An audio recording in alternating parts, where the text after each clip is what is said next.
Ер төстік. Қазақ халқының ең атақты батырларына арналған ертегілердің бірі.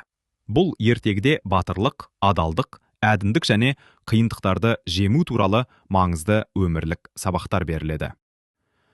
Баяғыда бір ауылда бай мен кедейдің арасындағы араздық басылмай тұрған кезде, бір кедейдің баласы дүниеге келді. Бұл бала өте ерекше еді. Оның аты ертөстік болды. Анасы баласын тәрбиелеуде қиындықтар көрсе де, оның жүрегінде үлкен үміт болды. Ертөстік туғаннан кейін бір жыл өткенде, ауылды үлкен жұт жайлап, бүкіл ауылдың малы қырылып, азық-түлік таусылды. Бірақ ертөстік өте батыл, жігерлі, ақылды бала болып өсіп, ата-анасына қолғабыс жасай бастады. Әкесі оған мал баққызбай, ауылдастарын қорғап жүретін батыр болуды армандайтын еді. Бір күні ауылға үлкен бәле келді. Қарақшылар мен зұлымдыққа толы адамдар ертіп келген қара түнек алып келді. Осы уақытта ертөстік нағыз батырлығын көрсетті. Ол ауылды қорғап қалу үшін батырлығы мен ақылын қолдана бастады. Ертөстік сол зұлымдықтың бастауында тұрған Қарақшы ханға қарсы тұруға шешім қабылдады. Ол анасынан батасын алып жолға шықты. Ертөстік өз күшін және батылдығын пайдалануға дайын болды. Ертөстік ұзақ жол жүріп Қарақшы ханның ордасына жетті.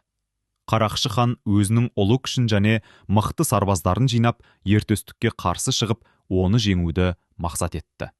Бірақ ертөстік ақылды, күшті және батыл еді. Ол Қарақшы ханға көп сынақтардан өтуіне мүмкіндік берді. Бірақ ешқашан ол ешқандай әділетсіздікке жол бермеді. Бір кезде ертөстік ханға батыл сөз айтып, «Сен, Қарақшы хан, халыққа әділетсіздік жасап, зұлымдық жасадың. Ал мен, ертөстік, әділдікті ұстанамын. Егер мен жеңсем, барлық халықты азат етемін», деді. Қарақшы хан өзіне сенімдеді, бірақ ертөстік оның зұлымдығын жеңіп әділдікке жетті. Ол өз батылдығы мен күшінің арқасында Қарақшы ханның ордасын жойып, адамдарды азат етті. Қарақшы ханды тұтқындап, әділдік орнатты. Ертөстік өзінің ерлігін жасап, әділдікке жол ашқаннан кейін ауылына қайта оралды.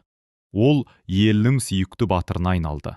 Ауыл тұрғындары ертөстікке батасын беріп, оның ерлігін мақтан тұтты. Ертөстік өзінің ерлігімен ауылды қорғап қалды. Ал халық оған үлкен құрмет көрсетті.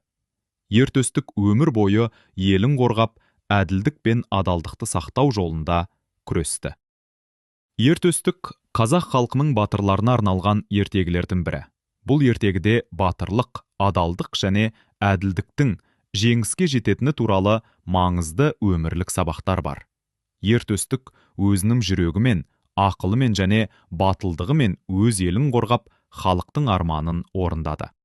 Ертегінің соңында ертөстік халықтың батыры ретінде мәңгі есінде қалды.